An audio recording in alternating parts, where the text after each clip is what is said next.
Hello everyone, my name's Nathan A. Visor. Most people just call me Nate.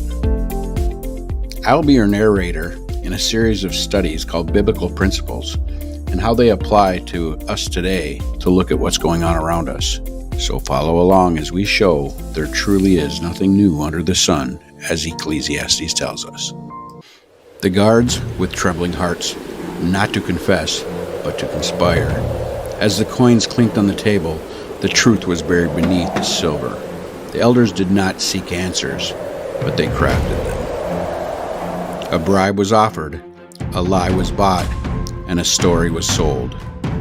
Power protected itself not with swords, but with deception. Take the money. Take the money. 666 shekels and 33 copper coins. Trust me, JR, no one will ever know you are lying.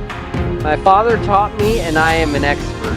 You're just a stand-up guy, and I was always with you, even when people thought I was about the truth. Are you with me on this? What's it? You can keep pretending you are one of them, so we have an inside man? And for sure, brother, I can say I don't vape and I was sleeping when they took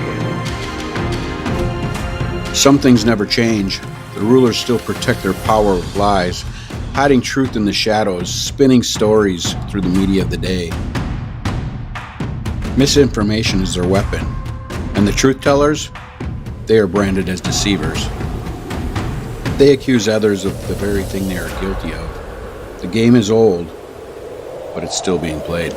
Just think, if they would have had cell phones and social media during the time of Christ, how would they have used that to help cover up the resurrection? I'll tell you what they would have done. They would have had their paid fact checkers and their warning labels stamped across every truth.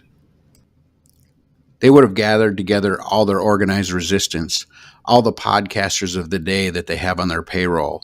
They would have proclaimed that the story of Christ is nothing but a hoax, misinformation, all the while telling us to trust the experts and keep faith in the rulers of this world. Who are you going to believe? Me? Or your own eyes? I am telling you, trust your rulers. They wouldn't lie to you, and neither would I.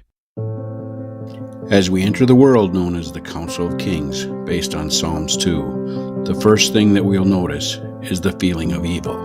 It does not seem that justice is being represented here.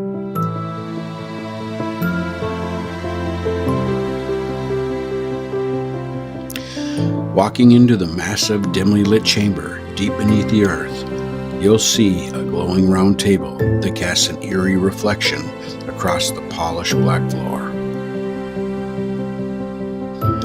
Figures emerge from the shadows, world rulers, high priests of science, and elite influencers, all draped in robes and tailored suits. A hush falls over the room as a central figure, an aged king with cold eyes, stands to speak. He will not go away. We've tried blood, we've tried silence, but his name spreads like fire, unstoppable. The high priest of science stands up and adds to the king's words. We killed him, and as many of his followers as we could, but their movement only multiplied. A king known not only for his shrewdness, but his cunning stood up next. Their faith is forged in death. We've made martyrs, not minions. Then let's stop swinging swords and start planting seeds. The high priest stood up again to give more details to explain how the plan will work. It's infiltration, not opposition. We reshape the young before they ever hear his name. A system of learning, but not truth. Educate, controlled curriculum. Repetition, indoctrination. Make them think they're free thinkers while we write their thoughts. And their new god? Helio, the sun, the blazing center. Let us crown a new gospel, heliocentrism. The council has their doubts, but they can see the possibilities. Can we really replace the Creator with a burning ball of fire? Do you think they will fall for such a wild idea? Yes, and call it science. Wrap it in complex mathematics. Unprovable, untouchable, but unquestionable. We'll tell them gravity holds it all together, and only the experts can understand the cosmos.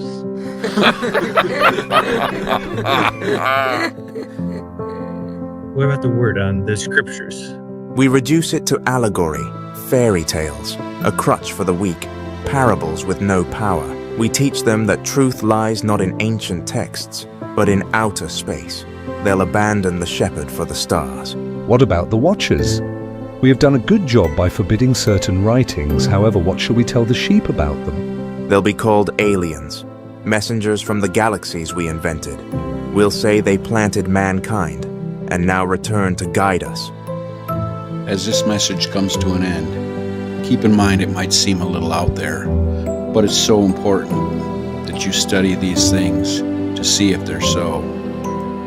If the so-called aliens are really demons, it's imperative that you know what you're dealing with. Don't be deceived, for God's warned us that even the elect might be deceived. We placed you here long ago, watched you, and now the time has come to return, not to rule you, but to help you remember who you are.